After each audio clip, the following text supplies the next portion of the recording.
When the veterans complained that the minister had missed their meeting, he said, quote, "I'm not going to stand here and listen to that," and he stormed out. Excellent. How is that acceptable to the Prime Minister? Will the Prime Minister do the right thing, apologize himself, and fire that incompetent? Mr. Speaker, the Minister has apologized for the events of yesterday, but the fact of the matter is that this government and this Minister have increased services for our veterans without precedent. More calls for the resignation of Veterans Affairs Minister Julian Fantino today after yesterday's heated confrontation with a group of veterans, which we showed you live on this program, their press conference. The veterans were angry with the minister for missing a meeting with them. They're protesting the closure of several Veterans Affairs offices that will happen, 8 of them across the country, on Friday. The minister apologized for missing the meeting. He actually tried to call the vets on the phone today, but the vets have rejected the apology. Should the Veterans Affairs Minister resign? Is the government doing enough to respond to the needs of the concerns of Canada's vets? Joining me now, the Parliamentary Secretary to the Minister of International Trade. He's a veteran himself, and he was with those vets just before that meeting with Minister Fantino. Aaron O'Toole is here. The NDP Veterans Affairs critic Peter Stauffer is here, and the Liberal Defence critic Joyce Murray is here. Thanks for all of you for joining us. Thank you. Mr. O'Toole, you were at the meeting with the veterans yesterday. I want to show you what World War II vet Roy Lamore, who I spoke with, said after your meeting with them, so you can respond. Here it is. Go to a meeting where the individual didn't show, and ended up brought 3 veterans, politicians, to argue against the rest of us. That's a damn disgrace. 3 veterans and they couldn't give us the honest answers that we asked for. Mr. O'Toole, I spoke with these veterans, and some of them are going to be on the show later. They said they felt disrespected. They've rejected the apology, and they had a verbal confrontation with the minister. What's their response? Now, listen, Evan, it's really unfortunate how everything went yesterday. The minister apologized for it, but I was at that meeting because I asked to be at that meeting. I was not put there because the minister couldn't come or anything like that. I met with some of these veterans the first time they came to Ottawa as part of a PSAC event. When the minister was going to be late, his staff said clearly, the minister's going to be late, could he maybe meet you and have dinner later? But the veterans said they had a press conference and a meet and greet later.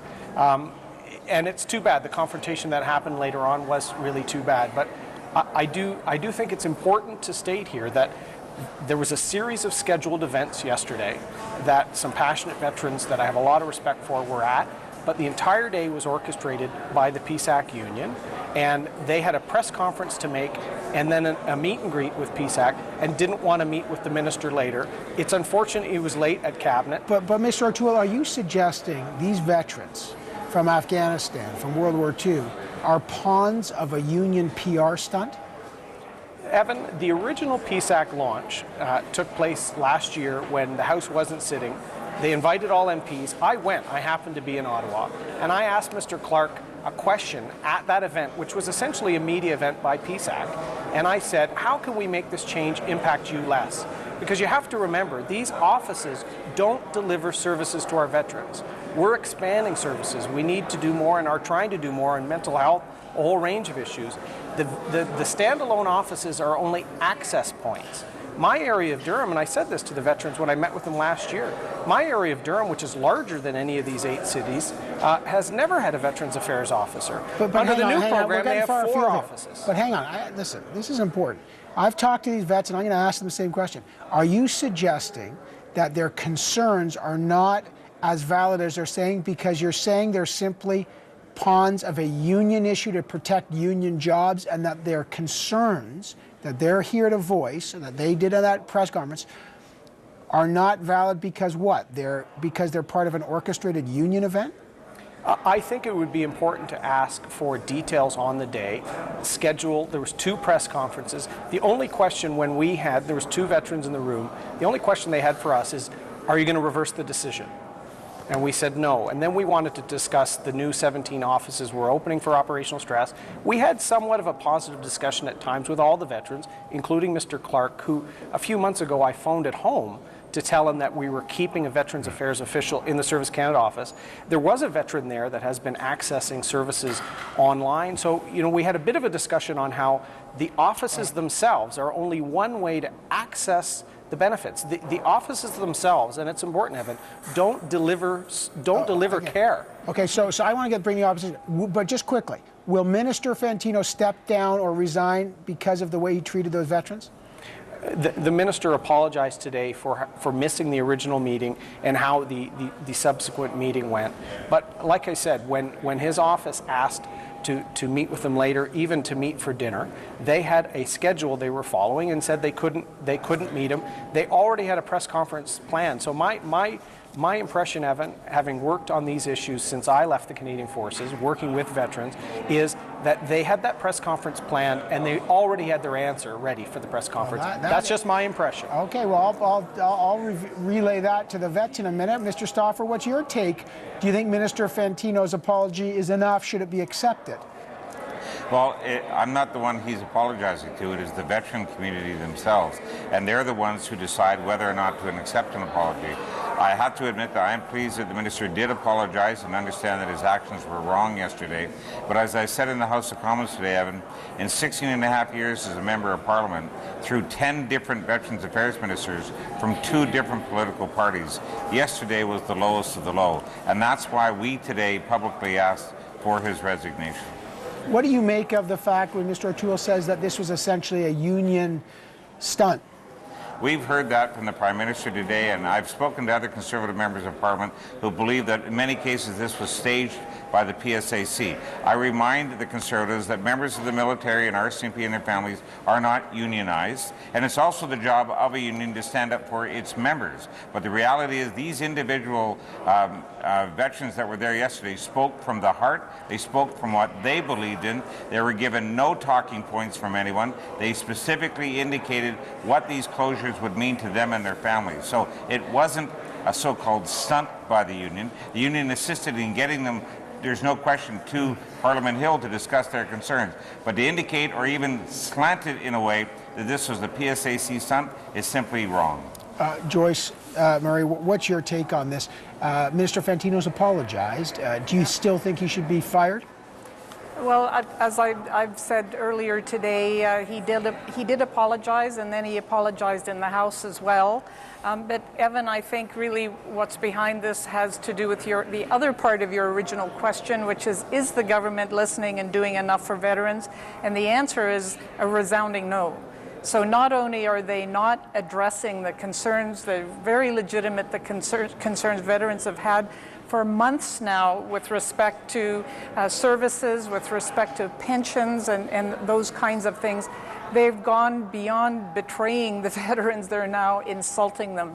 And I think that there is an underlying dismissive attitude towards what the veterans are asking for, and that's showing up in the kind of behavior that the Prime Minister showed in the House when he also alluded to union being behind this, and the minister's terrible, embarrassing behavior yesterday. Mr. O'Toole, a lot of people are tweeting me this, so I want to ask. What did Minister Fantino have that was so important that he couldn't meet with a group of World War II and Afghan veterans who want to talk about this? What was more important than meeting with the vets?